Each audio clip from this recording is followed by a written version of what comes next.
Hello, and thank you for tuning in to this current news podcast. On this week's episode, we talk about COVID, the upcoming election, Mindy, Kaling, my 600-pound life, of course, and then May tells the story of the Menendez brothers. Stay tuned.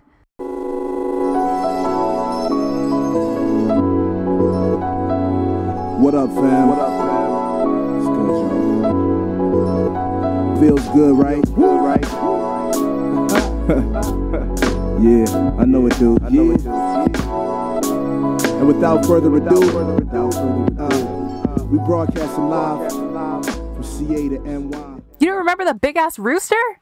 No, in Looney Tunes? Yeah. Oh, the one who would chase what's his face? I don't remember who he would chase. Not Roadrunner? No. That's a coyote. Oh, he's a chicken. No, he's a rooster. Oh, I see him. Oh yeah, I know this motherfucker. He's from the South. He likes molasses. Ooh. What do you put molasses on? I don't know. Yeah, is it like syrup? Like, is it like an alternative? I don't think it's a syrup alternative, but I think you could maybe have like a molasses like pastry or something. Somebody from the South is getting so mad at us right now. I know. They're like, what are you guys talking about? What in tarnation? That's foghorn leghorn. Yeah. So they canceled the second debate? I mean, that's good. They had to, right? They didn't have to. It should have been virtual. Oh, yeah. It could have been virtual. That's true. I didn't even think about that. Yeah, they were Yeah, trying why to... wouldn't he want to do it virtual? Because he's scared. Yeah. And virtual, I think you would have better, like somebody could be telling you what to say. Like, that's true. Yeah, that's why everybody objects to trials going forward over virtual, because you don't know who's fucking, they could be texting him. Like, fuck that. But he said he didn't want to do it virtual because he said, oh, then they're going to turn off my mic and like, you know, but they need to fucking turn off your mic because you won't shut the fuck up. Yeah, they could have turned off his mic in person. Like, what? Yeah, it's true. This feels stupid. I heard him on, I think it was Sean Hannity, and he was like all full of mocos in his throat. Oh God, last night. Yeah. Yeah. I was like, oh damn, that's nasty. Yeah. And he was out of his mind on drugs too, because he was like, California, that's why they don't have water, because they're sending the water into the ocean to protect the little fish. That fool's been like, he's fucking high. Faded. What's the street name for whatever he's on? Because I need that shit. Did you hear what he was saying about? He was like, older people, they want you to think that you're vulnerable, and you're not vulnerable. You've never been vulnerable. In this instance, you are vulnerable. Like, he was like arguing against himself. Like, motherfucker, can you hear yourself?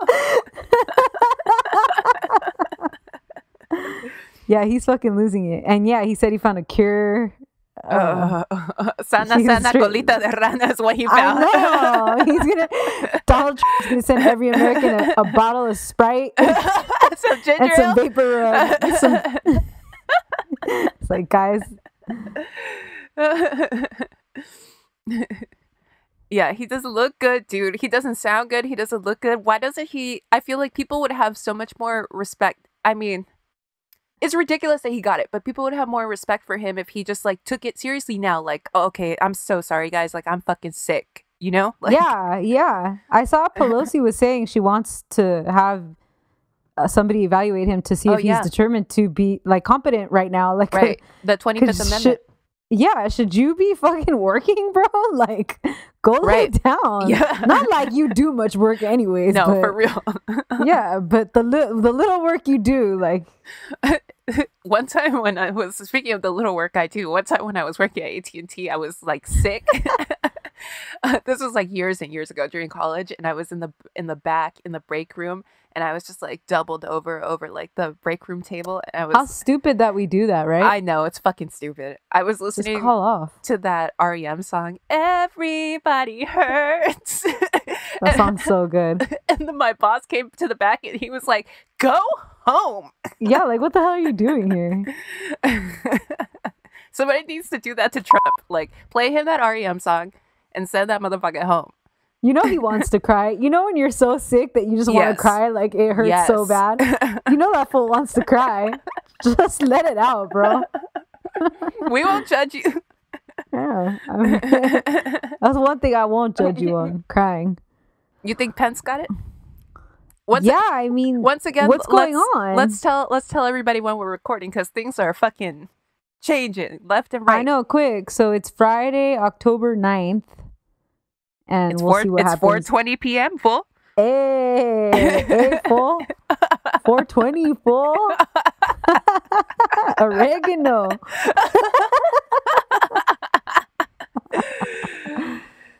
I mean, I don't know what, like, have we even seen Pence since the debate? He did an event in Arizona, and then he canceled everything. Like, during that event, they started canceling like everything for the next few days. That's weird. He didn't look good at the debate, man. No, he had like pink eye. He was all sweating and shit. You got a fly landing on you. That's just weird, bro. That's embarrassing. I'm so over the stupid fly thing, man. Yeah, it's like one of those things. It was funny, but then everybody fucking like they buried it. Yeah, like it played out. That's why we can't have nice things. Anyways, yeah, I don't know. I mean, unless somebody leaks the story, they're not going to tell us, right? Like, right. Isn't that because what happened? They both can't be sick, you know? Like, ooh. They need one of them to get better. How about you just vote for the party that's not sick? That's ableist, Stephanie. Hey. I'll just go ahead and vote for the party that's well.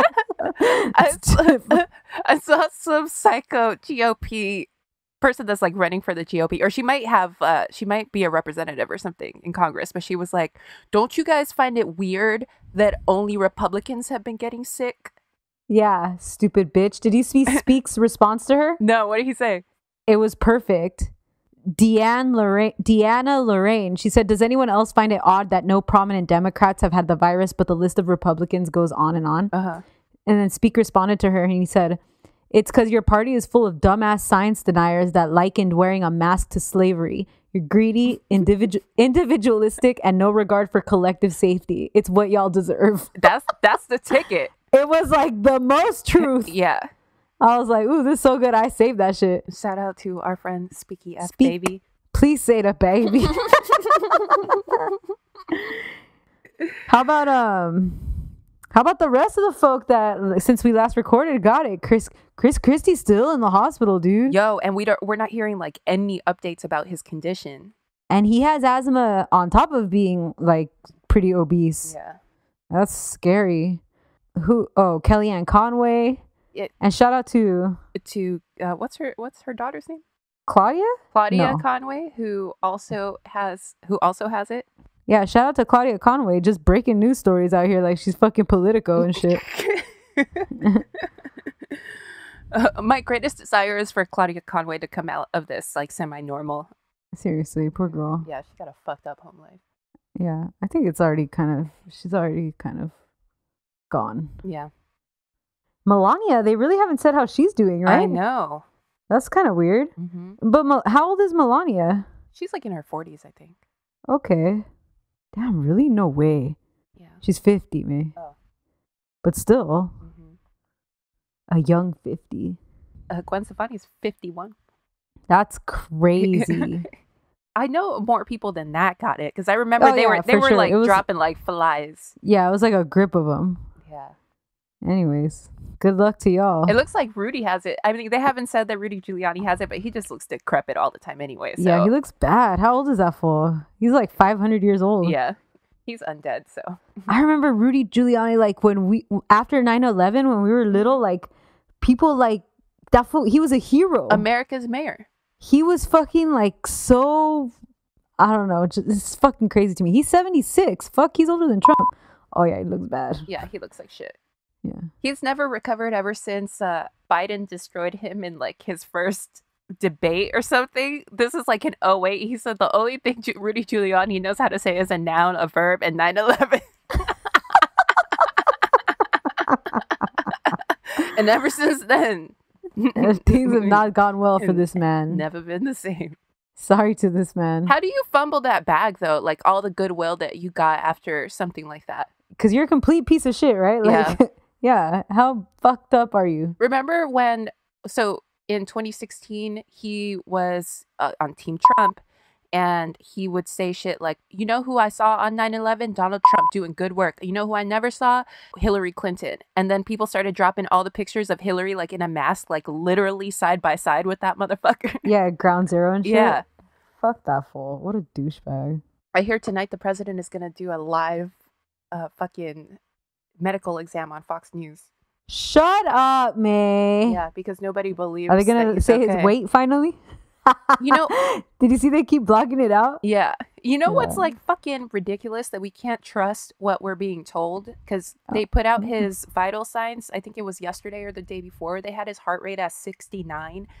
I do cardio every day. My heart rate is like at 61. You're telling me this motherfucker, this Big Mac eating motherfucker has a resting heart rate of 69?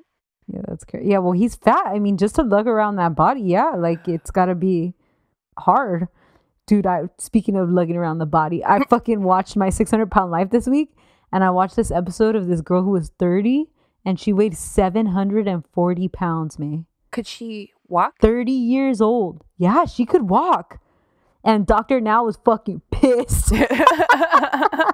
He was like, I'm not even going to consider surgery on you if you don't lose 100 pounds on your own. Yeah. And she like barely made a difference. Like she started walking around her apartment and like stopped drinking soda. And that bitch lost 150 pounds or something. How the fuck does it get that bad so fast? That's crazy, right? Yeah. She had to have been like 400 pounds at like 20 or something. Like that's fucking insane.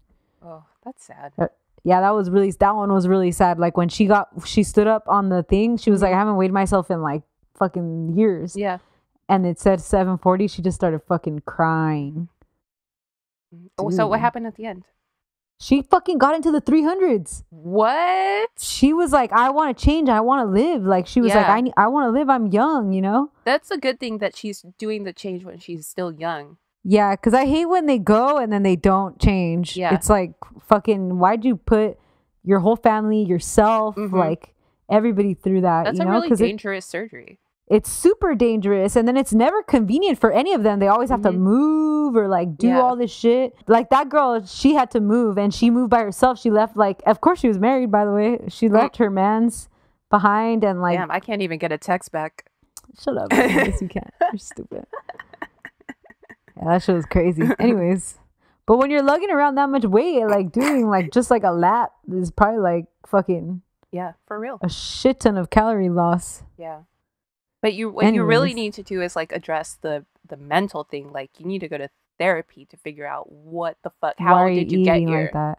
Yeah, because there's no way. That's what I think too. Like that shit does not feel good. You have to feel awful all the time. How do you want that for yourself? Anyways, Mindy Kaling had a baby. Secret ass baby. I love a secret baby. Love it. And it's like a baby ass baby. Like she didn't even. Yeah. She like had the baby and still kept it a secret. Good for her. That's tight. For what though? Like I don't think anybody's checking for her like that. You know? That's true. Nobody gives a shit. Yeah. Like if Angelina Jolie showed up with a baby right now, people would be like, holy shit, like, what the fuck? Like, you're knocking on her door and shit. I don't know that people are checking for Mindy like that. That's true, but I just think it's cool when any of them want to be private. Like, how many reality stars do we see their every fucking move? And like, who cares about you? It's fucking Stassi Schroeder. Yeah. Giving her fucking ultrasound updates and shit. Like, shut up. Well, she's trying to fix, what was it? She had an issue, right? She said something about a former black cast member, that's right? She called the cops on that girl. Yeah. Yeah. And then she got swiftly fired. Same with Katharine McPhee did that same shit. What? Not about, I'm saying she just announced her pregnancy yesterday because like earlier in the week it was revealed that she had been a donor to the Republican Party. David Foster's wife? Yeah. She's pregnant? Yeah, she just announced it yesterday. God damn, how old is that fool? 70 something. Yeah. That's interesting. Ooh, he's got hella babies. How many babies he got? Oh no. Well, he has 5 children, 7 grandchildren. So now he's gonna have a child that's younger than some of his grandchildren. That's ghetto. David Foster, confirmed Mexican. I'm just kidding. How about I haven't my grandpa had daughters after me. Whoa. So I have like 2 aunts that are younger than me. That's crazy. That's fucking insane, right? Half aunts, but still. Yeah. That's fucking crazy. That shit's ghetto. What else happened this week? I don't have anything except for, did you see that priest that got arrested? No, for what? That's so weird that you say that, because I randomly started thinking about El Crimen del Padre Amaro, and I was like, man, I haven't seen that movie in forever. Like, and I remember when it came out thinking like, this movie's good and yeah, I remember scandalous. liking it when it came out. Yeah, and then I looked it up and it has pretty bad reviews. Really? Yeah, so then I was like, do I need to watch this again?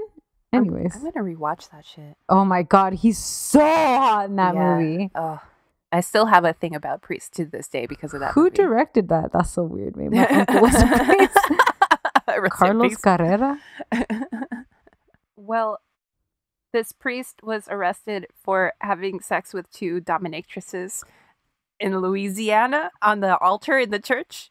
Shut up. And I was like, plot twist, 2020 gonna make me a Catholic again? Because that shit's tight. I mean, at least it's a sex scandal. Like, everybody's consenting. Yeah. Okay, all right. Yeah. But because, you know, with the Catholic Church, you never know. You never know. Oh my God. But like, what part of that is illegal though? Like, why did he get arrested? Yeah, why did he get? I mean, I guess it's a public place, right? Is it a public place? Church, yeah. A church? Churches are public, yeah.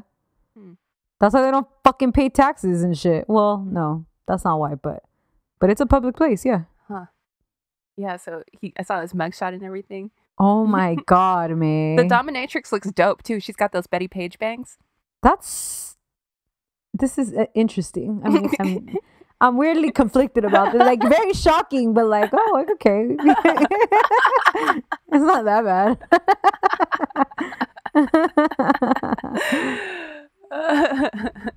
Oh, Eddie Van Halen died. That happened this week. And R.I.P. A dude that's like generally known to be just like a great guy. Yeah, and like a guitar legend and of a very particular era, right? Yeah, that's R.I.P. to him. And it was cancer. Yeah, throat cancer, which just seems fucking horrendous. Yeah, like I didn't realize that he'd lost like a third of his tongue or something 20 years ago or some shit. Fucked up, God, man. Damn. Yeah. Larry David got married. That's fucking weird. Shout out to you, my guy. You're really trying to share your wealth in this old age. I would have never gotten married. And just like he seemed, do you remember his Comedians in Cars? Like he talks about like, I need to be alone. Like how he just likes being alone because he's such a like weird about his stuff. Like how he likes his stuff done. And okay. I guess you get to a point you get lonely. I think I would get along with Larry. Like, I could see myself marrying a Larry, but then I also see how that could go very wrong. Like, yeah. And maybe like after 10, 20 years, you'd be like, all right, I'm fucking over it. Right. Like all that stuff might be fun. Like his little idiosyncrasies might be fun at first, but then you're like, come the fuck on. So fucking over it. Yeah. Seriously. Oh, Tory Lanez. Oh, yeah. Tory Lanez was charged 2 felony counts, I think. Assault, and then I think like having the weapon, right? I just read something that was like maximum is 23 years for these. Which, I mean, I don't know if he'll get the max, but... Probably not. Or he'd get deported, right? Yeah. So it said he shot at her feet after she left the SUV while they were fighting or something. But he's not arrested, right? He was just charged? I'm not sure. If they did arrest him, he's probably out. Oh, it says he was arrested the night of the shooting, but then set bail. Okay, so then they're not going to rearrest him. That's fucking insane. That's what you get. Yep. Why the fuck would you shoot Megan Thee Stallion? Like, what the fuck were you trying to achieve in that moment? There's something wrong with you. You are like a murderer. I need to know what else you've done to other women, honestly. Seriously. Like, how is that even appropriate? Right. I mean, to anybody, really, but like... I know, but if you're smart, like, you know what I mean? Like, it just seems like a dumb... Yeah.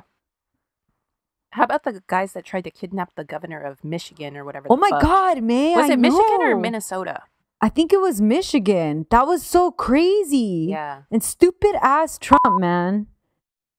Yeah, Michigan. Gretchen Whitmer. Ridiculous. Yeah. I wonder how she feels. Probably scared, dude. Like fucking mortified, right? Yeah, like I she has wouldn't want to leave my kids. house. Yeah. And she said that guess who called me? Joe Biden. Guess who hasn't called me? Donald Trump. Of course not. Mm-hmm. Fucking scoundrel. Honestly, do you want him to call you though, girl? I mean, What's that? Whatever that fool says is not gonna make you feel better. That's true. Yeah. Oh my God, May. Yesterday I watched Legends of the Fall. I haven't seen that since literally like 1995. Yeah, I hadn't seen it since I was like 10 or something. Brad Pitt's still fine. Still clapping cheeks all over that little town. Helena. Brad Pitt is the only man I like with long hair, I think. He fucking does that well. Mm-hmm. Yeah, let me think. I still don't like him like that. Like, of all the Brad iterations, that's the one I least like, but he's the only one I find acceptable. I appreciate it though. Mm-hmm. Something different. Let me think. Do I know anybody else with long hair? Johnny Depp and Chocolat. Oh. He had a minute where he had long hair and looked good. Yeah, I like when they put it in like a little bun or ponytail and shit. Yeah, I mean, yeah, Johnny Depp looks good right here. He's so fine. Like when he was fine in his day, there was no one as fine as him. He was in my top 5 for sure. Oh yeah, top 2 actually, probably. What a loss. Yeah, I can't really think of men who just rock the long hair like that. It's not really something. Keanu's done it. Yeah. Oh yeah, I do like it on him too, actually.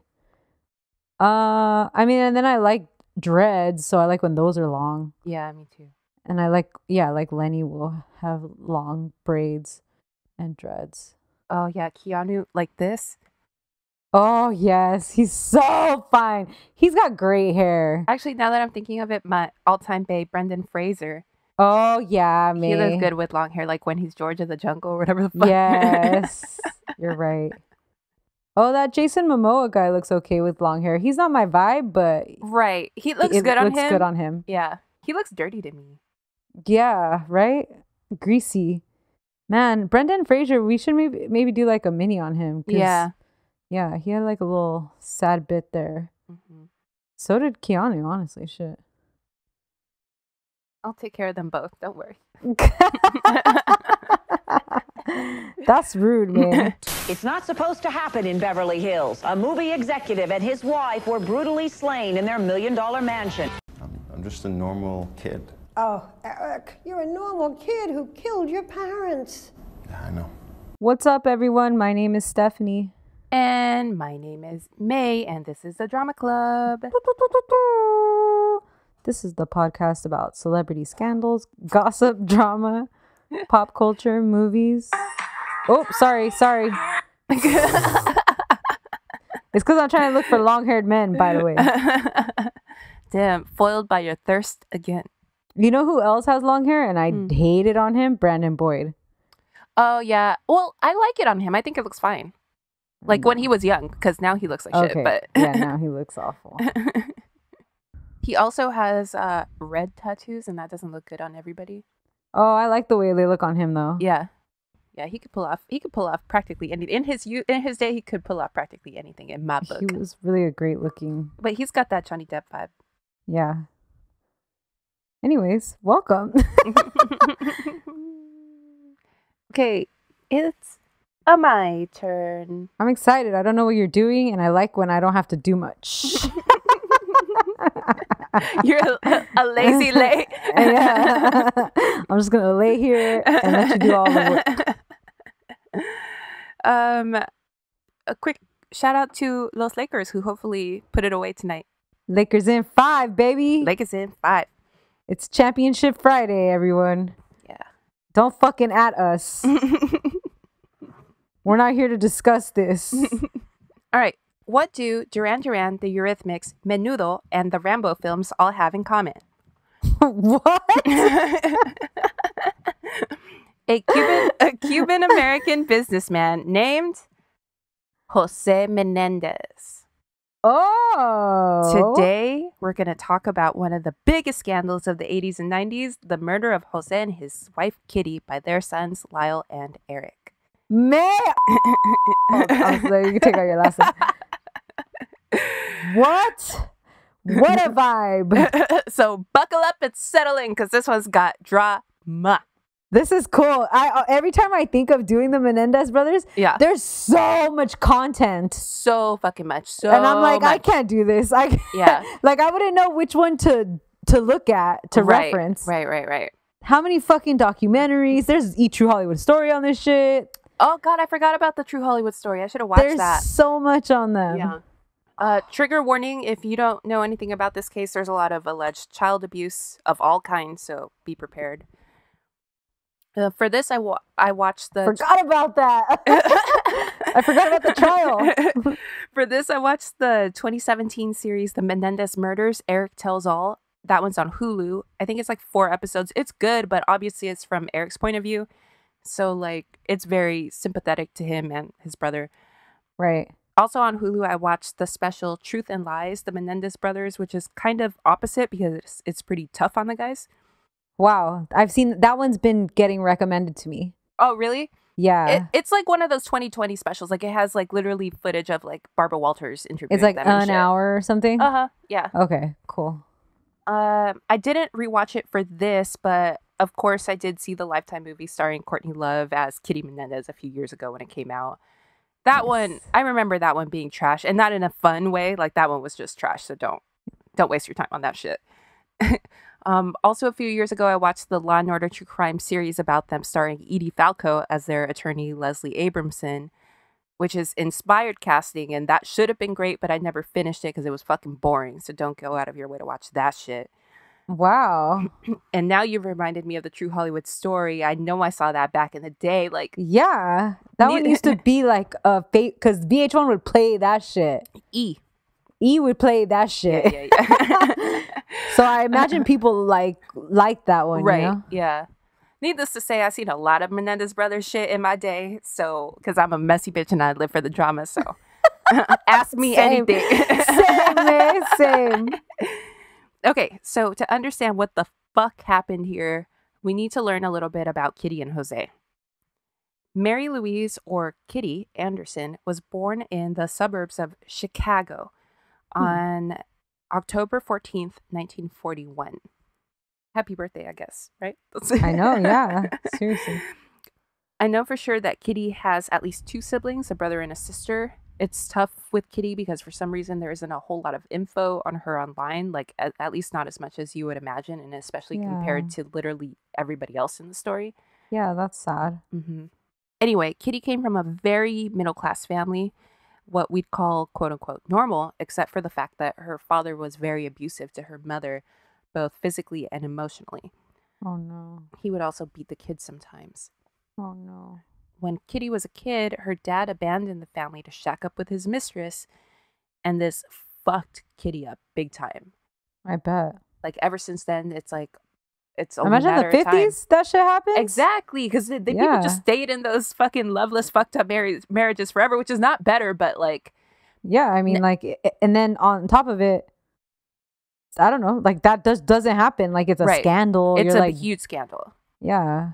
Yeah, and now she's got, like, abandonment issues, and, like... And this is the example of the man that she has in her life. Like, he's gonna beat her and her mother, and he's gonna just pick up and leave, you know? Right. So after that, she was always moody and depressed and didn't have any real friends. She did, however, have her looks, and she won a couple beauty pageants, so there was that. She ended up going to Southern Illinois University, where she met a boy named Jose Menendez. So let's talk about Jose. Jose Enrique Menendez was born on May 6, 1944 in Havana, Cuba. Hey. Azúcar! Jose's upbringing could not have been more different from Kitty's. His dad was a national soccer star in his youth and later owned his own accounting firm. His mom was one of the most famous athletes in Cuban history. She was a champion swimmer. Oh, wow. So they weren't like ultra rich or anything. They were, upper middle class, but they were prominent and respected. Right. And of course they were comfortable financially. So Jose and his two sisters had a great childhood, except that Jose was known for being a bully and was basically a monster problem child to his parents. Like, they loved him, but they understood that, like, he's like there's something wrong with him. Like, he's fucked up. Right. Also, everything changed in 1959 when Fidel Castro came through and started seizing the property of the wealthy and the upper middle class. Mm-hmm. So Jose and his family had to get the fuck out of Cuba. Jose was the first in his immediate family to get the chance to flee, and he came over to the U.S. in 1960 at age 16 with literally nothing, not a bag, just the clothes on his back. That's wild. Mm-hmm. At 16, that's fucking scary. That's super scary.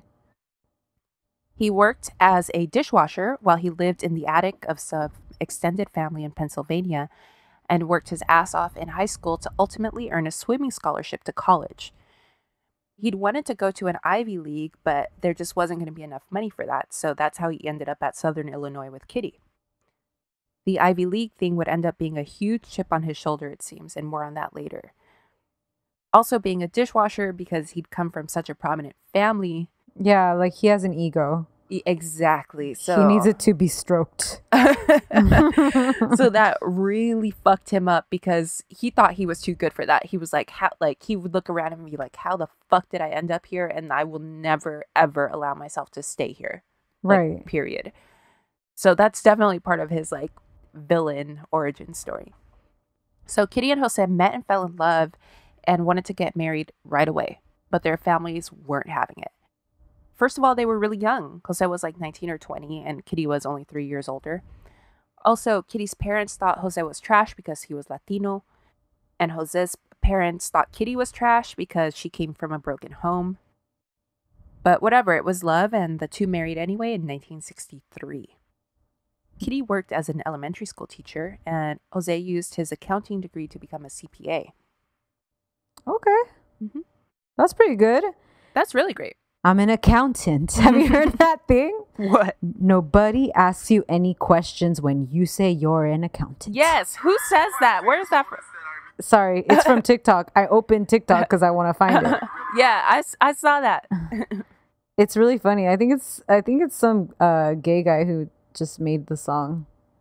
A full-time job as an accountant. Yeah.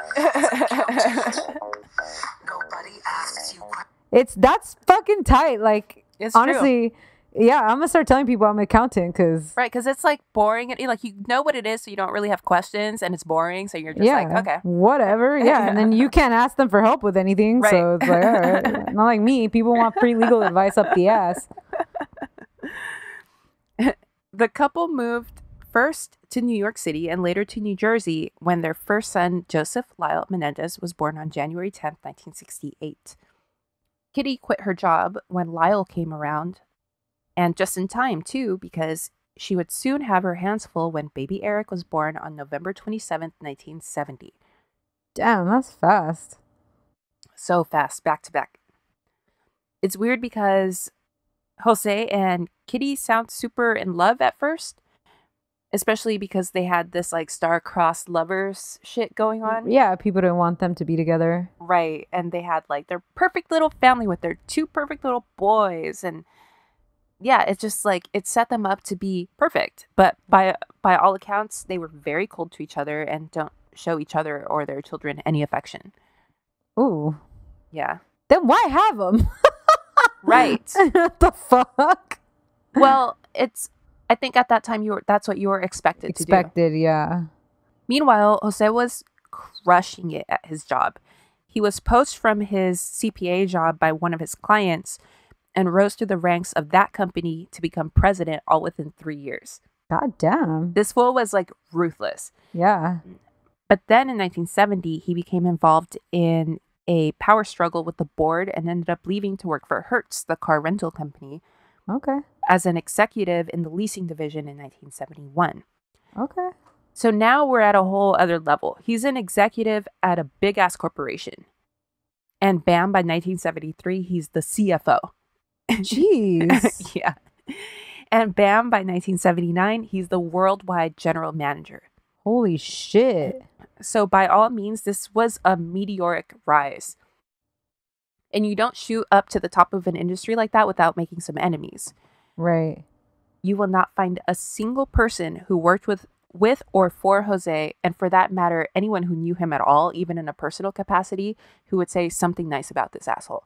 Wow. Yeah. That is, damn. It's bad. Because you always, you hear those people who are like, oh yeah, like, he fucking sucked, but he was a great friend or something. Yeah. There's somebody like that in my office. Really? Where, like, everybody hates him, like, especially in other firms. Like, they're like, oh, you work with him? Like, he's just aggressive and grumpy and old. And I love him. Right. Yeah, like, he's so cool, like, to me. And, like, I get how he could be with other people, but... Because some people are not their work. You know, like, some people do have, like, a separation. Right. But it sounds like he just wasn't, like, he was just like a dick. And we knew that back in Cuba. His sister says that. Like, he was a fucking bully. He was a piece of shit. Yeah, like, that's right. His parents said it, right? Mm-hmm. Yeah. So he objectively fucking sucked.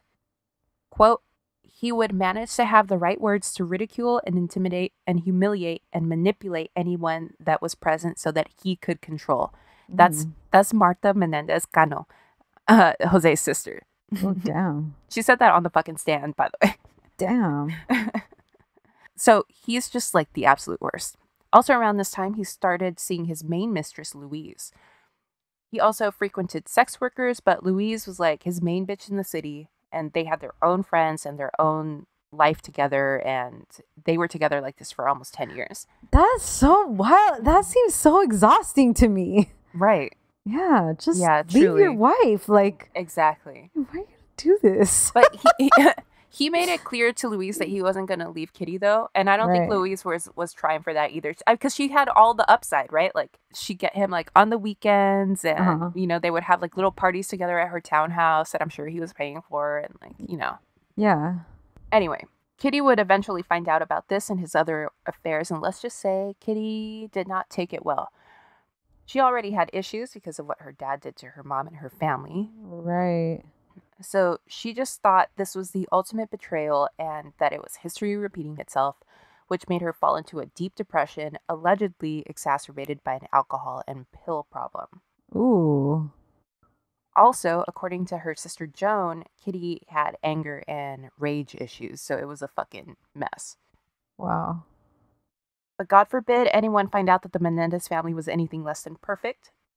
So Jose and Kitty did everything in their power to maintain this facade of perfection. Yeah. And that's why he's not going to leave her, right? Because he wants that. Yeah, exactly. You know, he's got this white as snow girl from the Midwest. His little lacrosse playing sons and shit. Exactly. So they bought this amazing estate. They sent the boys to the best schools. They played their parts really fucking well, but it was all fake. Yeah, she even had a little pill problem. This shit is perfect. This is just textbook over here. Pop a couple Valium, have a lunch with martini. Yeah. Yeah. Low key, I want to be Kitty Menendez. Kiss That sounds the fucking gardener. great. A nickname like Kitty? That shit's dope. Good for you, girl. Anyway, at some point, RCA bought Hertz, which I didn't know. And after the acquisition, Jose was passed up for the position of president of Hertz, but was instead transferred to the music division at RCA, which, although he wasn't as high up in title, was still a step up because RCA was just so fucking huge, you know? Yeah, and entertainment is just cha-ching. Yeah, exactly. And he ended up excelling in the entertainment industry, too. He personally had a hand in signing acts like Duran Duran, the Eurythmics, Menudo, and Jose Feliciano.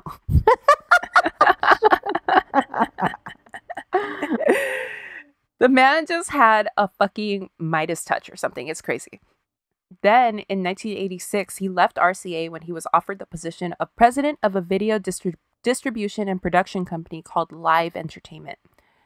Live was responsible for such titles as the Teenage Mutant Ninja Turtles. Oh, damn. That was huge in the 80s. Yeah, Huge. Teenage Mutant Ninja Turtles is like this huge fucking conglomerate. Right. And like they had a hand in producing the Rambo movies too. But that happened like before he got there, but then he also had a hand in like the distribution of the videos and stuff, which videos were like just popping off at that time. So Have you was a ever really seen crowd. Rambo? Yeah, I saw the first one, I think. Okay, I don't. My brother's gonna kill me, but I never seen him. You don't need to see those. Yeah, like I have Yeah. no interest in Yeah. in that. Also, I feel like the if you're gonna watch those movies, like the Arnold Schwarzenegger ones are better. Okay. Like Predator is pretty good. Oh, Predator's cool. Yeah, Yeah. Predator's kind of scary. Yeah, the alien's real scary. Yeah. And we all know what it means to be a movie executive, right? It means we're going to Hollywood, baby. And Jose and Kitty moved the family all the way across the country to Calabasas, California. What a flex. Mm-hmm. Okay, so now I want to shift gears and back up a little bit and talk about the boys. Okay.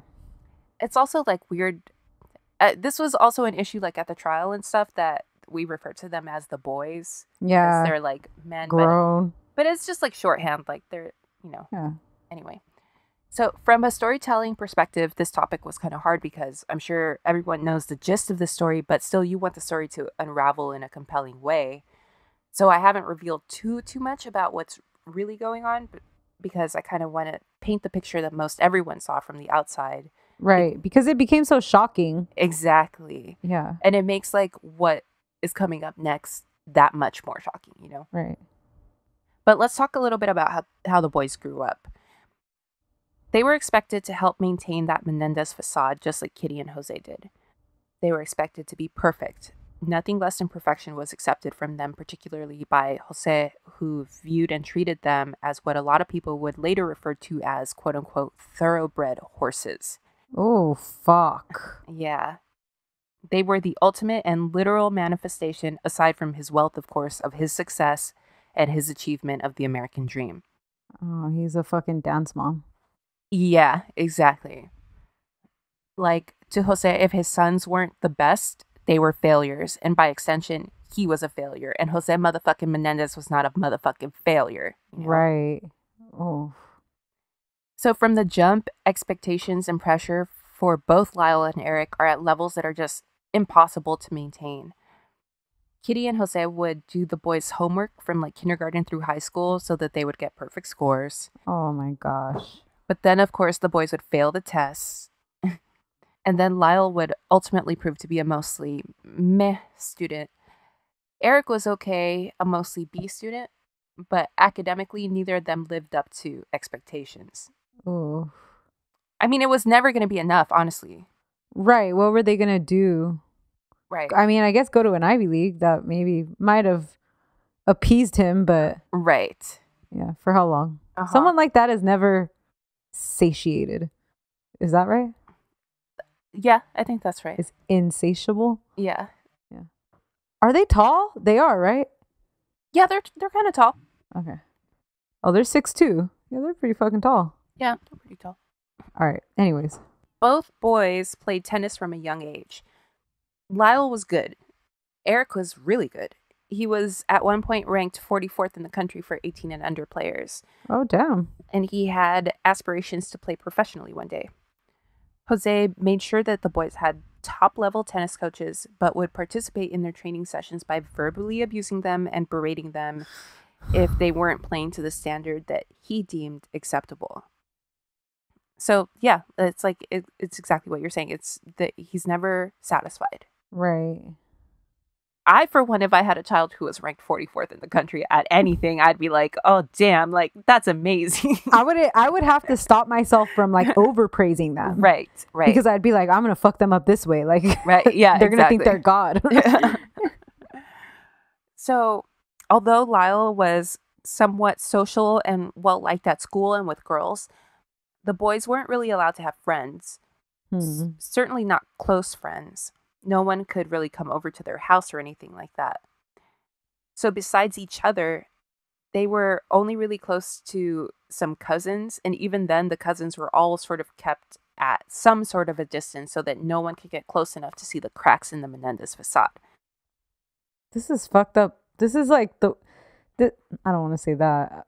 This is a fucked up type of abuse. It's already abusive, and we haven't even gotten to like the other technical. stuff. Yeah, but like just isolating like that, like is absolutely. Because you must feel like, okay, well, I'm not well, okay, but you must feel like, okay, well, there's nothing I could say. Like they're just strict. Yeah, or exactly. whatever. Yeah. And I think it's like that by design, Right. you know? But you can't hide everything all the time. For instance, their tennis coaches saw the verbal and emotional abuse that their father inflicted upon them on a regular basis. Also, throughout their lives, particularly in their short tennis shorts and shirts, people would see welts and bruises from the physical abuse and punishments that Jose inflicted on them, including sticking thumbtacks in their thighs and buttocks. Oh my gosh. Mm-hmm. He's a sadist. Yeah. It's like, yeah. In front of the cousins, Jose would throw the boys off of a boat when they were kids, even though they weren't good swimmers. And he would like row away and then told them that they were on their own to get back into the boat, like literally sink or swim, you know? Jesus. According to Eric, he would hold their heads underwater in their pool sometimes until they would get close to passing out to quote unquote toughen them up. What? Mm-hmm. And that Kitty would lock them in a small closet from anywhere from 1 hour to over a day when she wanted to punish them. She'd leave a Tupperware container in a closet in case they needed to relieve themselves. Oh, wow. Thank you. And Eric says that he started hiding food in there so that he'd be able to get through one of the longer punishments. Wow. And another thing. In the summer of 1976, Kitty's 17-year-old niece Diane briefly lived at the Menendez home. At that time, 8-year-old Lyle asked her if he could sleep next to her because he was scared. Scared because at night his dad would come into his room and force Lyle to touch him, quote, down there, Oh, no. while Jose touched Lyle too. Oh, no. Diane, horrified, immediately ran and told Kitty, who just brushed it off as lies. At age 13, Eric asked his cousin Andy if it was normal for dads to give massages to their sons' genitals. And he wrote Andy letters asking for advice because the massages began to hurt. Did they have those letters at trial? Yeah. That's Yeah. scary. According to Kitty's niece, if the boys were alone with Jose in a room, it was understood by everyone in the house, including Kitty, all the cousins, like everyone, that they were to be left alone. You couldn't even go on the same floor as them. That's corroborated by another cousin who says that when they were kids, he thought about entering the closed door after Jose would inevitably take one of the boys away, but that he would hear little screams of pain and told himself that it was smarter to stay away. According to Eric, since age 8, his father would tell him that he would kill him if he ever told anyone. Jesus. That he'd, quote, rip his guts out. He would graphically describe what he would do to him if he ever told anyone. He allegedly described in graphic detail what the inside of his head would look like after his death. Oh, my God. All this abuse most likely contributed to Lyle being a bedwetter well into his teens. Oh. And unfortunately for him, Jose would bring his wet sheets down to the breakfast table to humiliate him for it in front of the rest of the family. Oh, gosh. Lyle said that aside from penetrating him with his penis, Jose would also sodomize him with different objects, including a toothbrush. And unfortunately, Lyle said that at times when they were kids, that Lyle would take Eric into the woods and sodomize him with a toothbrush as well, mimicking the behavior that he learned from his father. Oh, my God. That part is really fucked up at trial because it's like, this is not something that someone would make up. You know what I mean? Like, right. Yeah, and it's just like you can see, like, Lyle is obviously ashamed when he's telling the story on the stand, but like Eric is ashamed and just like you can just tell, like, reliving it sort of, and just like just letting it wash all over him and just breaking down. Like, it's just really fucked up. Yeah. Jose would also do what he called pain training on the boys. Like, he'd make Lyle beat the shit out of Eric when they were kids. And when Lyle would cry because he didn't want to hurt his brother anymore, Jose would beat Lyle for being weak. Jesus. So we're really dealing with, like, what's pretty damn close to the worst case scenario situation. Right. Oh, we've talked about child abuse before on the podcast. And aside from Jeannie the Feral Child and maybe Gypsy Rose Blanchard, I can't really think of, like, what's been worse than this is... Yeah, those three are... Yeah. Okay. Now there's the question if you believe them, which at the time, this became one of the most famous court cases on the planet. It seemed like few people did. Because like everything that you were describing in the beginning is what everybody knew of this family, that they were fucking perfect, that their sons were tennis players and their dad was super successful and they had this little Stepford mom and like, you know, so then for them to go into court and now paint this entirely different picture, those people's minds were fucking blown. Exactly. It just like does not compute, you know, like it's just like, what? Like how could that be the front to like this horrific like background? And today some people still don't believe them, but I think there's enough evidence that it did happen. They were talking about it happening to trusted families since they were like 8 years old, right? You know, this isn't some sort of diabolical long con by literal children, you know, like at 8 years old you're not like, how am I going to frame my parents for sexual abuse? And even one brother talking about how he did it to the other brother because he just learned that behavior. And, Yeah. So also we have to remember that at the time there were less resources for children who were victims of abuse, especially sexual abuse, and especially boys. There were no hotlines, nothing. Also, the way their family presented themselves to the world, like what you were saying, who would believe them even if they did go outside the family for help? Right. And no one wants to believe that this prototype for the wealthy, attractive American dream family could have a dark side. Because maybe that means that we as a society should question, are those the things that are really important? Are like those the marks of success that we should be trying to achieve? Right. And honestly, like people don't want to believe that a man like Jose Menendez would do something like that. Right. You know, true. He's fucking prestigious or whatever the fuck. Exactly. Because you're supposed to look at him and think, I want to be that. Exactly. You know? So it's like, do you want to be that? That like, it just like doesn't, if you want that, then like, do you have to accept like this, the good with the bad, the dark with the light, you know? Yeah. And, you know, Jose certainly made them think that no one would believe them. And not only that no one would believe them, but that he'd retaliate if they even tried. Maybe he'd even kill them. So at least for me, there's no question in my mind that the abuse happened. Like that's period. Right. And like that's a completely separate issue from, I mean, you can't completely separate it, but I don't think there's not a good reason to not believe these kids. Right. You know? Yeah. All right, so the alleged sexual abuse was at first only with Lyle from a young age, I believe either from like 6 or 8, I can't remember. And Jose told him not to tell anyone, obviously. So he didn't talk about it with anyone, including his brother or his mother. Lyle does claim that from a young age, he'd also hop into bed with his mom and touch her all over. Whoa. For comfort, I guess, or something. Weird. I don't know. Because his dad did say, like, try to say shit like, oh, I'm doing this because I love you or whatever, you know? Right. So it's just, he doesn't understand. Nobody understands sex that young, you know? Like, so they don't even realize that they're doing something wrong. What's really interesting to me is Kitty's sister Joan's reaction to this. When asked if she believes this, Joan was basically like, my first instinct is to say, no way. My sister would never do that. That's ridiculous. But then I think, wait, but what kind of a mother stands by when she knows that her kids are being abused in such horrific ways and just lets it happen? So if she was capable of that, why wouldn't she be capable of participating in the abuse herself? Right. It's not that big of a mental leap. Right. Joan also says that because they grew up in an abusive home, that she sees Kitty's behavior as consistent with continuing the cycle of abuse. That's true. Everyone on both sides of the family believe the boys about the abuse, by the way, which is really compelling to me.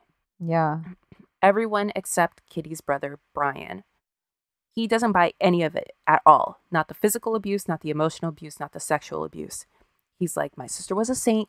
My brother-in-law was great. End of story. Fingers in his ears. I don't want to hear that shit. Okay. Brian's son, who witnessed some shit here and there when they were kids, nothing explicit, but certainly things that made him uncomfortable. And like, especially like in hindsight, right. You know, he says that he never told his dad what he'd seen when he was a kid because he knew that his dad would react that way and would just shut it down and not believe it. Anyway, so Lyle was being abused, but at some point before his teens, the sexual abuse stopped and Jose started exclusively sexually abusing Eric. Eric was younger, right? Yeah. Yeah. Eric, of course, was told that he had to keep this a secret from everyone, including Lyle.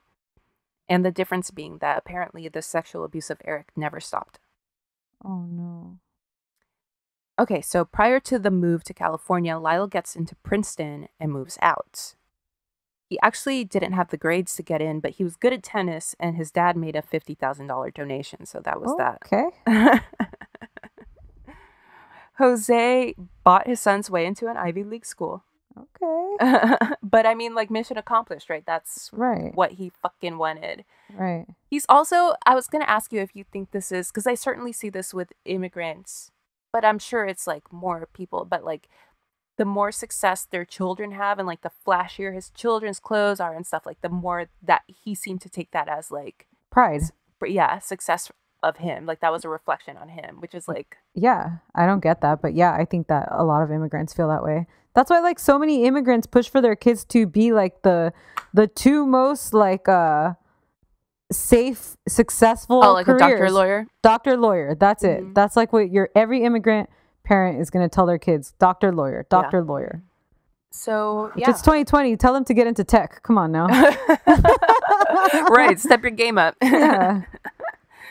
So Jose bought his son's way into an Ivy League school, except that Lyle wasn't really Princeton material and ended up almost immediately getting a 1-year suspension after plagiarizing something. That's what's up, my dude. What? Bruno got mad. Bruno also plagiarized his fucking his obedience Paw school academy. Yeah. Bruno got kicked out of Paw Patrol. So, in the midst of all of that, the move to Calabasas happens. So, by all accounts, the brothers were bratty little pieces of shit. Like, right. Like when Lyle got suspended, Kitty and Jose punished him by taking away his credit cards. But then he retaliated by just stealing hers and racking up thousands of dollars in charges. Damn. Lyle also participated in some bling ring bullshit, minor burglaries. And then in an effort to keep up with his brother and to show off, Eric escalated this behavior and he organized like a real fucking professional like string of burglaries. Like, okay, Ocean's 11. He rented out a moving truck and apparently pulled up to houses and ended up stealing like $100,000 worth of stuff. Oh shit. Yeah, like damn, like big time. Like big time, yeah. They got caught. And Jose apparently went around to the neighbors with his checkbook and was like, how much did they take? How much to make it go away? Oh, damn. Mm-hmm. So the boys ultimately ended up getting like a couple months of probation and court-ordered therapy for this. The prosecutor of their trial was like, yeah, if this happened in Compton, we just send them away to prison. But they're rich, so they got therapy and probation. But honestly, like, we should do that for like yeah, for everyone. Like, she was mad. She wanted them to go to jail, but like what we should want is for the other people to have therapy and probation. Yeah, you're right. Not even a slap on the wrist for these guys, and they're just clearly acting out, lashing out. I mean, they have pretty terrible home lives, and they're angsty, bored, rich teenagers. Right. All of this isn't necessarily unexpected, I guess, like given the circumstances. Right. And like the way they, like, of course, they later described like their days as like they would have to get up at like 4:30 to be at tennis practice by 5 before school. Then they would go to school. Then they would have tennis practice after school. Then maybe they would get berated and abused by their parents between like, you know, between like 5 and 8. And then they would do their homework. Then they would do their homework between like 8 and 11. Then they'd go to sleep and start all over again, you know? Right. So it's like something, a little light robbery to break up the monotony. Right. Yeah. Jose was apparently furious about this whole burglary criminal aspect. Oh, yeah. Not necessarily that they'd become criminals, but that they'd gotten caught. Right. So, of course, they were punished and abused for bringing shame to the family. They ended up moving away from Calabasas to escape the bad reputation that they had there and to get the boys away from what they perceived to be bad influences there. So they moved to Beverly Hills, swimming pools, movie stars. Damn. They moved to a house on 722 Elm Street, previously occupied by the likes of Elton John and Prince. Jesus. Imagine you got to get away from your bad reputation and you go to Beverly Hills. Escape to Beverly Hills. Yeah. I actually just rode my bike in front of that house 2 weeks ago. It's a really pretty block. The house still looks exactly the same. They really stepped up into the big time status-wise with this move. And why not? It's 1989. Jose was still fucking killing it at work. Everyone there still thinks that he's the biggest asshole they've ever met. Right. But he doesn't fucking care. He's getting rich and getting more powerful. Meanwhile, his marriage is still fucking horrible. Kitty, of course, has to just grit her teeth and ignore that he still has his main bitch in New York, another one locally in LA, plus who knows however many disposable ones. Right. He apparently slapped Kitty around a lot now. Ooh, no. And she was self-destructing. She overdosed on Valium in what a lot of people consider a suicide attempt. Oh. The boys are acting out. What is Valium for? Like, what is it supposed to be for? Anxiety. Oh, okay. Yeah. The boys are acting out and embarrassing the family. And Jose and Kitty start threatening to take them out of their wills to try to straighten them out. Oh, shit. So things are coming to a head and something's got to give. Right. For 18-year-old Eric, things are terrible, but he kind of sees the light at the end of the tunnel. He's going to UCLA in the fall, and at minimum, that means he doesn't have to sleep at home anymore. Right. So he's like, finally, the sexual abuse will stop. He starts to get into screenwriting as a hobby with a friend and actually writes a terrible script about some kids who kill their parents for the insurance money. Why, Sway? Mm-hmm. Why? Do with that information what you will, but he thinks, oh, okay, maybe this is something I could do with my life on some Hollywood. I mean, he's in Hollywood now, you know? So it's like, For 21-year-old Lyle, he doesn't have that light at the end of the tunnel that Eric does, at least in theory. He's still fucking up. Among other things, his school situation is weird. He hates Princeton and wants to transfer, but Jose isn't having that because he's like, I paid $50K for you to go there. yeah. And like he wants to transfer to like maybe UCLA or to Berkeley or something like, and he's like, come on, bro.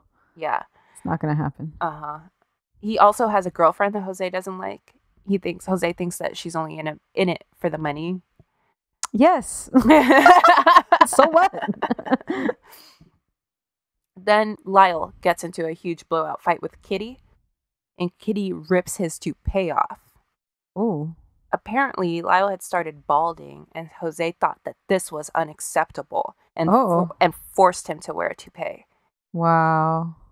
Eric witnessed this fight from down the hall, and he didn't know that his brother wore a toupee, and he was fucking shook.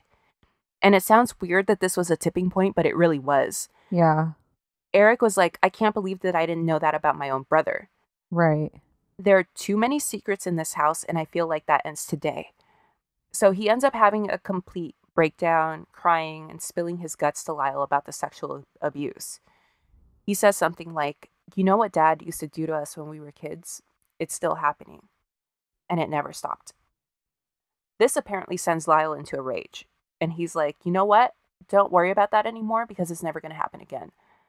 So Lyle confronts Jose shortly thereafter, and he's like, over my dead body, are you ever fucking touching my brother again? Or I swear to God, I'll tell everyone all of your fucking secrets. Damn. And I guess Jose is like, no, you won't. And if you do, I'll fucking kill you. Oh, shit. Allegedly, you know. And Kitty's like, do you really want to destroy this family? Kitty's all faded and shit. She's spilling her martini.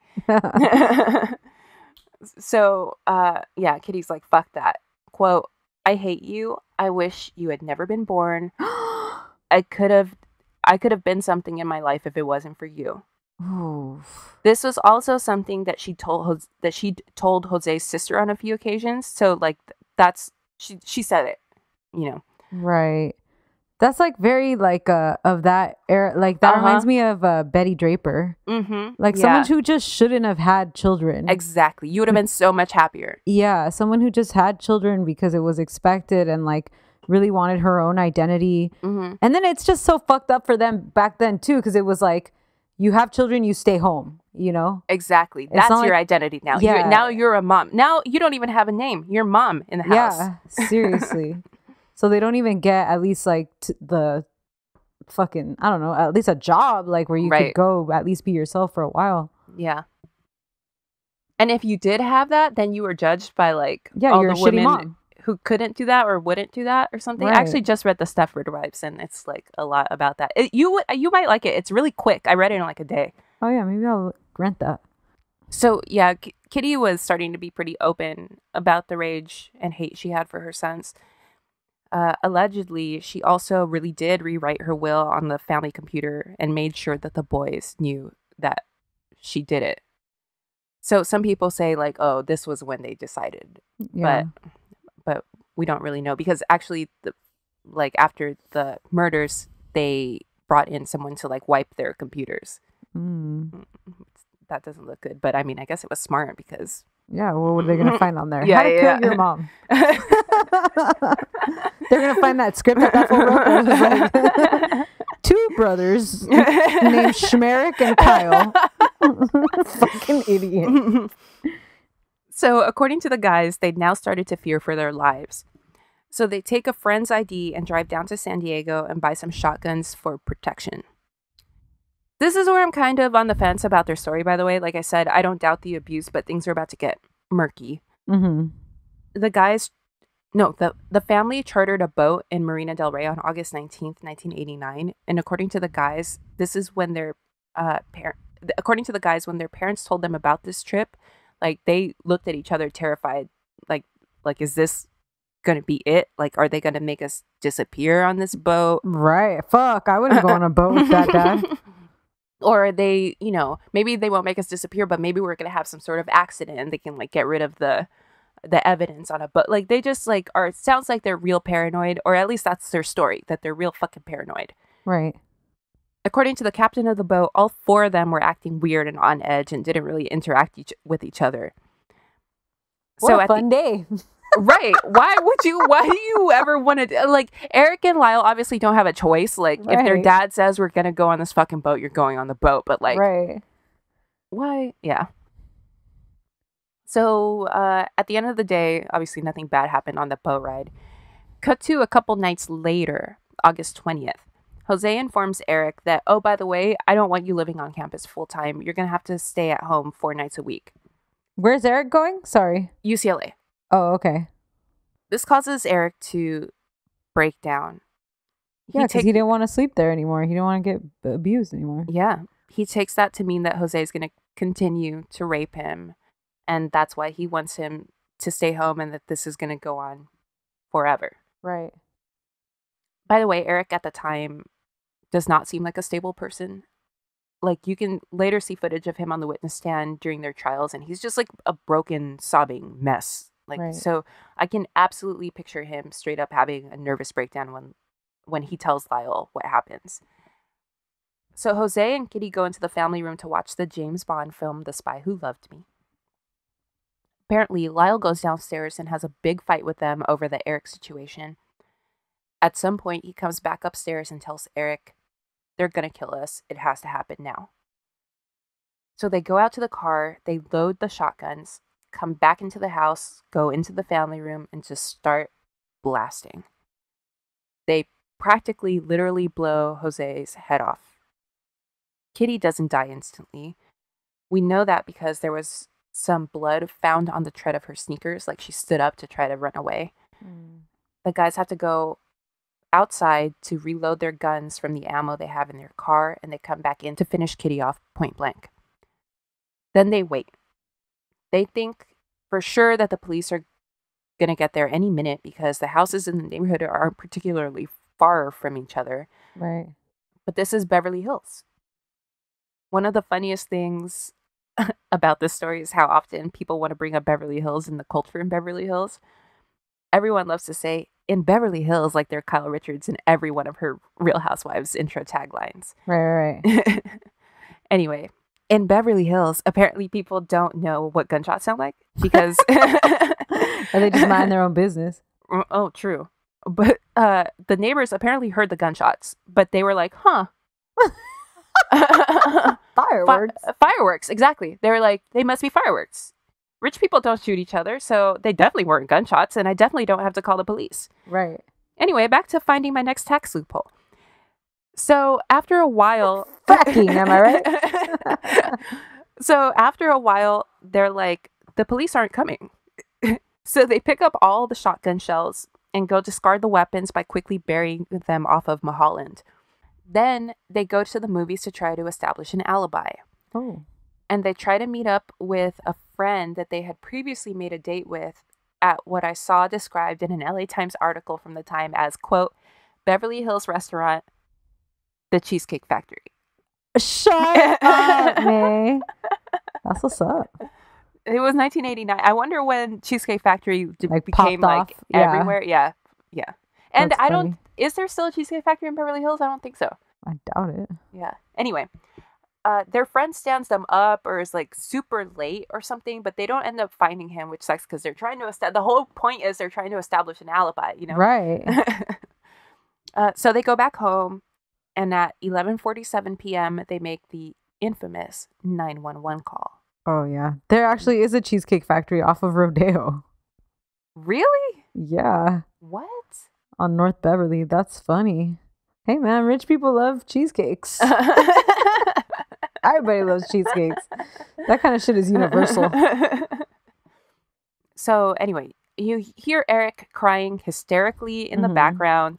Lyle is the one that's doing the talking, and he's like, he's crying and he's screaming. He's like, they killed my parents. Yeah. Yeah. And the 911 operator is like, who? And he's like, I don't know. And he's like, they're like, who did they shoot? And he's like, my mom and dad. Like, it's Doesn't he say something that's kind of like, doesn't make sense? he's just hysterical. Okay. Like, he's not making any sense. The only thing that's coming out is that his parents have been shot. Okay. At one point, he does tell Eric, he's like, Eric, shut up.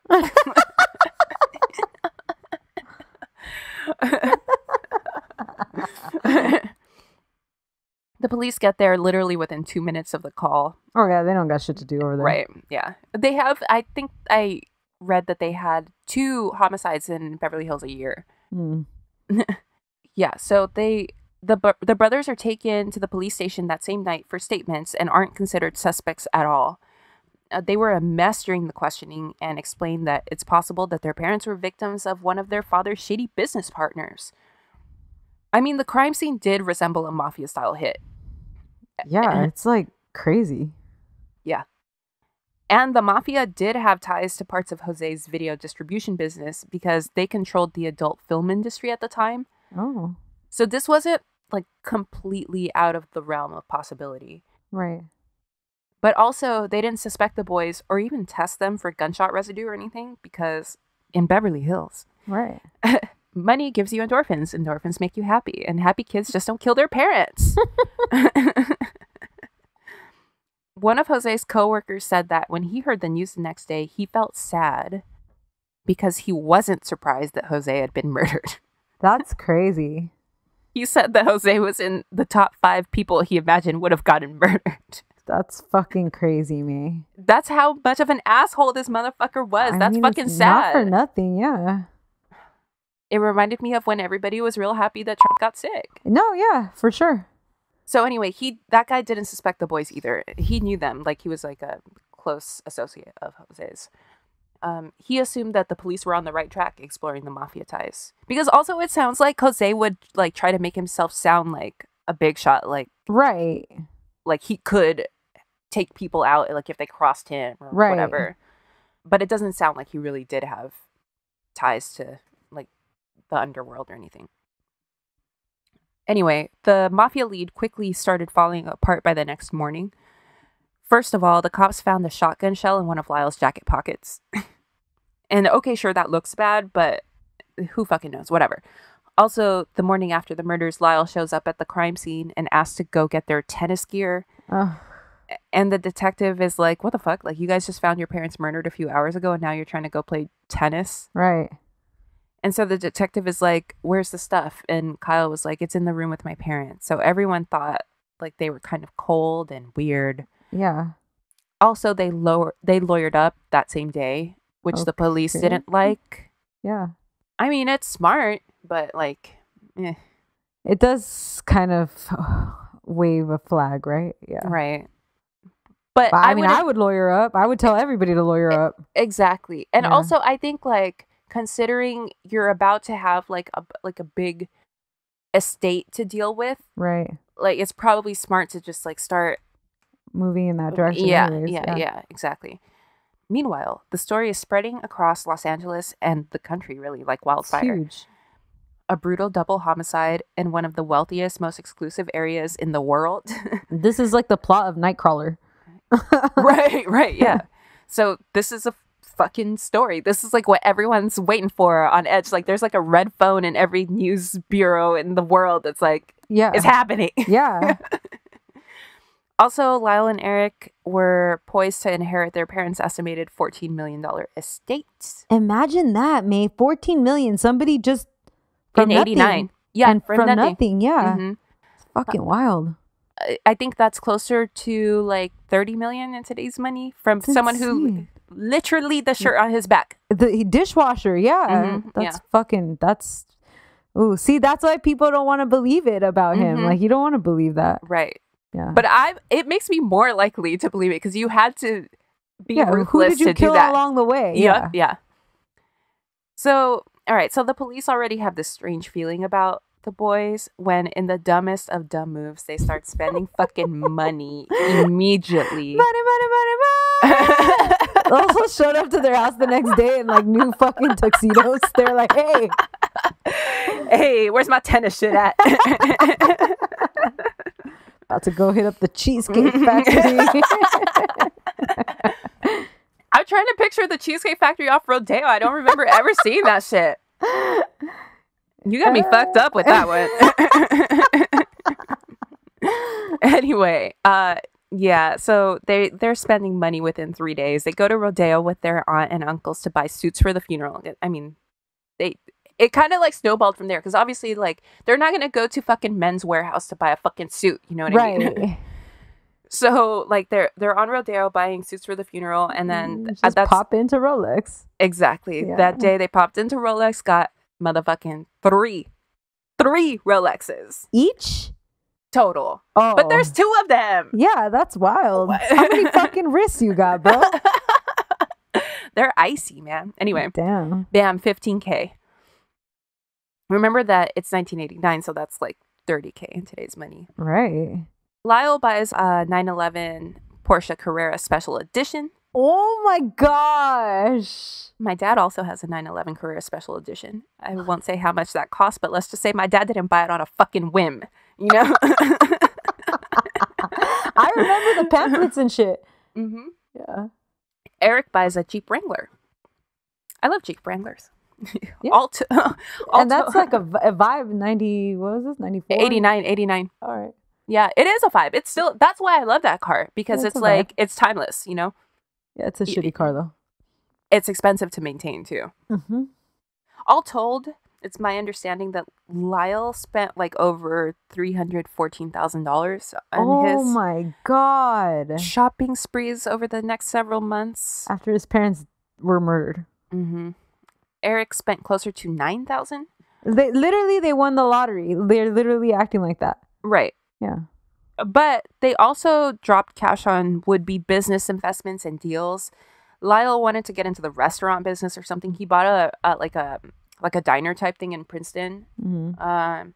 And Eric thought that he would try his hand on like concert promoting or something. I don't fucking know. Mm-hmm. They infamously got floor seats at the Knicks game Right. and ended up on Mark Jackson's basketball card. I mean, that's so fucking funny. That's so funny. They took trips. They were like in Cabo and like whatever. Like they were all kinds of shit. But the point is, all in, we're talking close to $700,000 within like 7 months. It's fucking crazy, man. Listen, I'm not super mad at the spending of the money, to be honest. Like personally, that maybe piques my interest, but it's not a smoking gun. The boys received a life insurance payout of something like $400K within 5 weeks of the murders. It's wild. And also their aunts and uncles were lightly advising them on how to spend the money. And it sounds like they were just like, their aunts and uncles were like, whatever makes you feel better. You know what I mean? Like, just like, if you want to buy a fucking restaurant, buy a restaurant. This isn't money. Grieving. Like, yes, exactly. Or allegedly grieving, yeah. Right. And it's not like, it was certainly more money than they would have spent normally. Mm-hmm. But, I mean, this is like... They're rich. Like, they spend money. Yeah. Yes, yeah. Another thing is, remember that they're 18 and 21 years old. Uh-huh. I would be more surprised if they were being super responsible with the money at this point, to be honest. That's true. Yeah, seriously. So Eric, if you notice, didn't really spend much on his own. But he says that he wasn't surprised that Lyle did because that had always been one of Lyle's coping mechanisms, retail therapy. And that it was also one of Kitty's coping mechanisms. Oh, okay. And that Kitty and Lyle would in fact do this together all the time. There was one fucked up story that in the immediate aftermath, allegedly Eric hopped up on a table at one of the stores after they didn't help him fast enough and was like, I'm here to spend money, and like started throwing shit. Like, yeah. So anyway, the cops are like, these little fuckers did that shit, but they can't prove it. Yeah. Meanwhile, like I said, Eric is not a stable person at the time, and certainly not stable now that he's murdered his parents. Right. So remember, the boys were sentenced to court-ordered therapy back when they got in trouble. So they're still going to a Dr. Jerome Oziel. This guy was a real piece of work. Okay, so Eric is suicidal basically at this time. Wow. The guilt is overwhelming. He can't take it anymore. And he confesses to Dr. Oziel in an effort to get help. Dr. Oziel then started taping all of his sessions with the brothers. Dr. Oziel had another patient, a woman named Judalyn Smith, who, he was also fucking. Ooh. This guy is a major scumbag. Yeah. Like, he asked her to listen in on his sessions with the guys. This is just like the lowest of the low, because there's doctor-patient confidentiality. This is the whole reason, like, you're able to unload, It's like, it's awful. Like, you're supposed to be a safe space. Yeah. For someone who needs that help, and right. You're just gonna fucking exploit them and take advantage. It's just gross. Yeah, it's gross. And like, he shouldn't, I guess the court does respect that. Like, he shouldn't have been able to testify later, but he does end up testifying because, well, first of all, homegirl already put it out there. Second of all, he says that he was in fear of his life. He says like that they threatened him. That Lyle came in when he found out that Eric confessed and was like, oh, well, I guess we're going to have to fucking kill you. Or some shit. Allegedly. But I mean, that just sounds dumb. Like, why would you? Yeah, but that's what their dad would do, right? He'd be like, I'm going to kill you if you fucking say anything. And maybe Lyle like does what his dad did, right? Good point. Good point, yeah. Anyway, well, come March of 1990, Dr. Oziel broke up with Judalyn, and Judalyn decided to get back at him by trying to hurt him in his practice and going to the police with what she knew.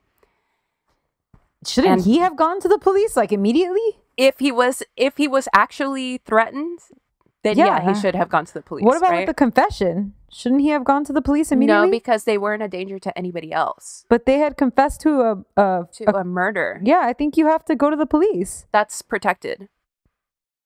That don't sound right, man. I went over the case. Yeah, that's protected. Did? Yeah, it's protected. Wow.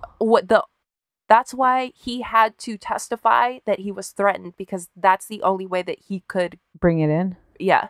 Wow. So, boom. That's how the police were able to arrest the brothers and charge them with first-degree murder as they faced the death penalty. Oh, damn. Eric was actually in Israel playing in a tennis tournament. Okay.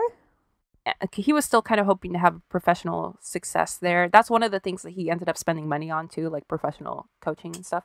And Robert Shapiro, who later would become famous as one of the members of O.J. Simpson's dream team, who sort of knew the boys, I guess, in the family, he went to Israel to talk to Eric to let him know what his options were and that it was in his best interest to return to face his charges, because he could have very easily just stayed. Yeah, just not come home. So he came home. And the boys were sent to jail to await trial. Eric's new shrink later testified that Eric said that in jail, he felt safe for the first time from rape and violence, which is so fucking sad. That's Gypsy Rose, dude. Yeah, right. Yeah. It's fucked up. Okay, so the first trial. The trial was presided on by the same judge who had previously presided over the trial of the cops who beat Rodney King. The boys were tried separately, but at the same time with 2 different defense attorneys and 2 different juries. Lyle's attorney was we can basically ignore because the one that made the biggest difference and has had the greatest mark on history is Eric's attorney, Leslie Abramson. Mm-hmm. This woman had a reputation for doing anything and everything for her clients. She was and is a great lawyer and absolutely who you probably want if you ever needed a criminal defense attorney. She was the architect of what unfortunately became known as the abuse excuse. Her argument wasn't that the parents deserved to die because of the abuse that they imposed on their kids, but that it should be considered as a mitigating circumstance. The media and the prosecution made a mockery of the defense. Like I said earlier, a lot of them didn't believe the abuse allegations. Right. And they thought that young, strong, athletic men would never, quote unquote, let themselves be sexually abused by their fathers. Oh my God. I hate that part. That's disgusting. Okay. And even if they did believe it, a lot of people thought that it was inappropriate to be considered in the case. Like it had nothing to do with whether or not the boys committed premeditated murder. Right. I mean, sure. The defense ultimately called 51 witnesses, and not a single one had anything good to say about Hooker. And Kitty's niece said that she believed that they would be afraid as they claimed that they were. So the prosecution and the media became livid because they were like, Jose and Kitty Menendez are the victims here. Why are they the ones on trial? Also, like I said earlier, literally both sides of their family were all in with supporting the boys except for Kitty's brother. So that looked really good for them in the eyes of the jury. And both boys testified in their own defense and gave day after day after day of harrowing testimony full of tears about what kind of abuse they'd been subjected to. The crying boys became a kind of joke and meme of sorts. Yeah. They were parodied all over the media and late night TV. It was really fucked up, actually. Ultimately, both juries ended up hung and a mistrial was declared. The Los Angeles District Attorney was coming off a string of other high-profile embarrassing losses in court and vowed to try them again. The judge in particular was criticized for allowing Leslie Abramson to really control that trial, and he got a lot of embarrassing, terrible press. Our enemy, Alan Dershowitz, authored a book called The Abuse Excuse, which was a scathing rebuke of the defense. And he made it clear that he didn't believe the boys, which makes sense because, he's a piece of shit. Mm-hmm, yeah. And his little friend Epstein, known abuser. So anyway, after that trial, the boys go back to jail for years while they await their second trial. In that time, OJ happened. This is strange for a number of reasons. First of all, they knew OJ very well because OJ was famously the spokesperson for Hertz, where their dad worked and made his early fortune. Plus, they're all like in Beverly Hills. True. What a weird time in Beverly Hills. Right. Yeah.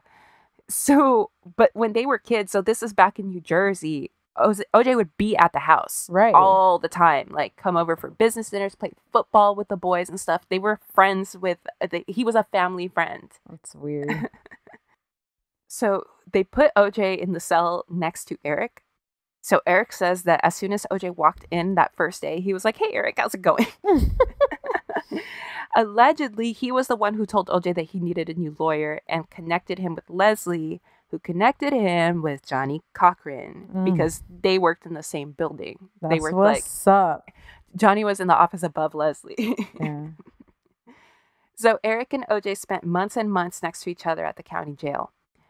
Meanwhile, TV movies plural, came out about them, painting them as monsters, which, I mean, maybe they are, but you don't want that to be tainting public opinion if you're trying to get a fair trial. Right. Dominic Dunn writes about the case in Vanity Fair, and he fucking hates them. Really? Yeah, he hates them. Also, he has him and Leslie have history. Like, they hate each other. Okay. So it's like, he's like, fuck her and fuck her clients, you know?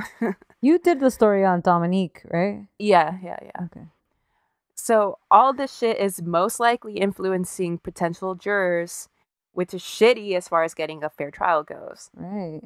Also, the judge, in advance of the second trial, rules that he won't allow the quote-unquote abuse excuse defense, which fucking sucks, because I feel like it's unfair, because like the DA lost with that defense, and now it's like moving the goalpost to me. Like, I can't believe that was allowed.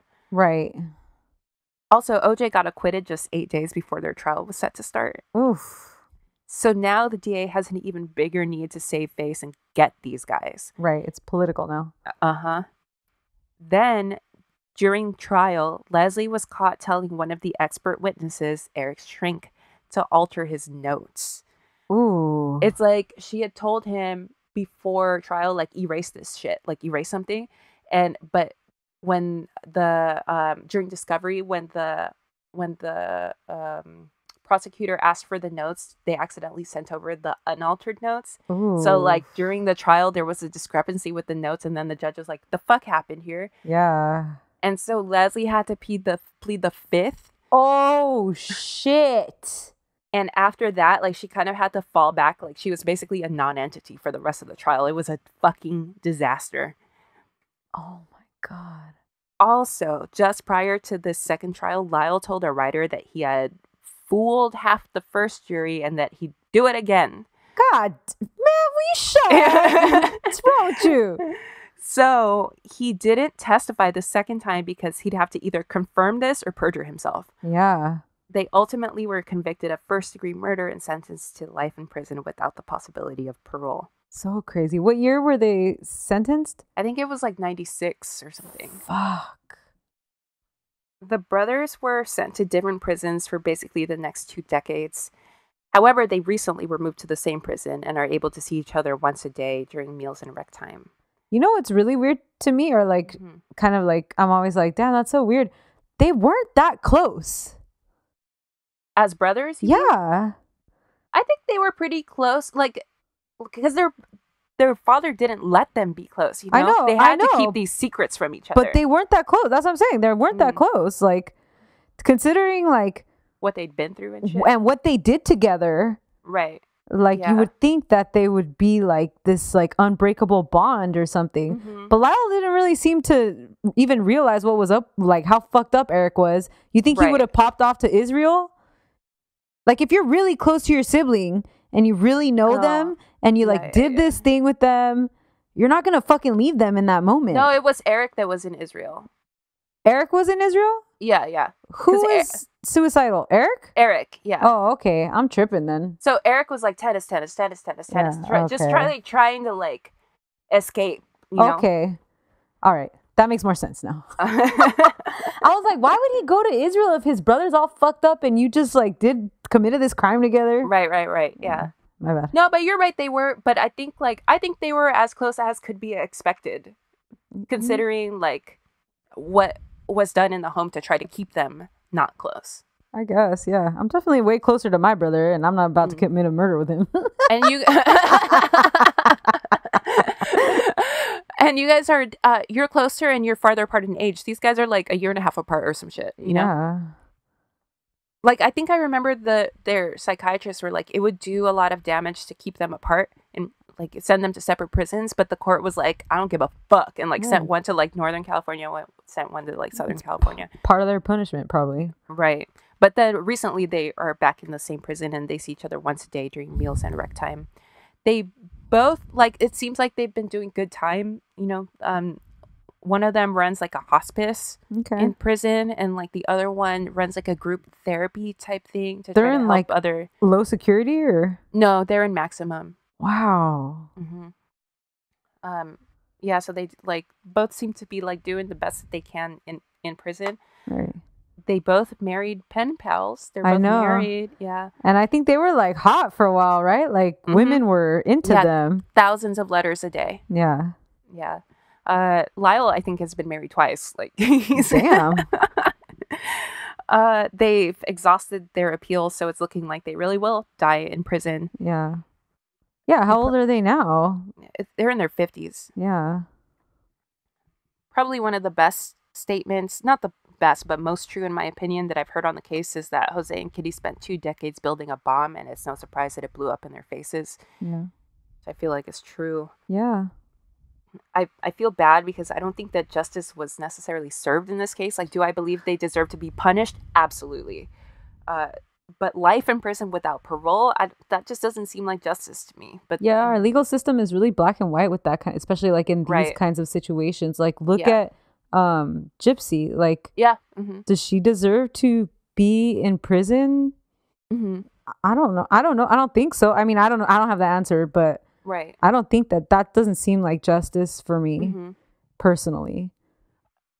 Yeah, you know, like 2 things can be true. You could have committed this crime, and that was very wrong, and we obviously need to deal with that. But also, you could have been a victim. Like, where did someone break you? Absolutely. You know, like, and so why can't that be taken into account? I don't know. I don't know why we're like this. Because like the whole abuse excuse, quote unquote, was hinged on them feeling like their lives were in imminent threat. But then, like, if you take that away, then all you have is the premeditation. They bought the guns. Yeah, weeks before. Like, that's how the law is. Very clear cut. Yeah, exactly. They got the guns. They pulled the trigger. They fucking killed them. Guilty. Yeah. And it's just like life ain't like that. Right. Yeah. So, you know, I don't know. I don't know what would be just. I truly don't know. 20 years, 30. I don't know. But it just doesn't feel to me that this is fair. Who else are they a threat to? Also, exactly. And then like, who are we protecting? And all of their doctors over the years and stuff keep saying that they're like their doctors, their family, because their families are still with them. Their families are like, who are they a threat to? Exactly that. Right. Yeah. So I guess like a weird quote that I didn't have anywhere else to put was like, this is Eric in reference to his father. He said, quote, brutal, painful, torturous, and yet I admired him. I admired him because he was so strong. He was everything that success was, everything that I was taught success was, and I thought he was the most powerful and brilliant person that I had ever met. That's so fucked up. Yeah, it's really fucked up. That's also like Gypsy too. Remember, she was really fucked up. Like, she killed her mom, but then she grieved. Yeah, she was like, I loved my mother. Of course. That's the only person she had. Right. Yeah, and that's their story.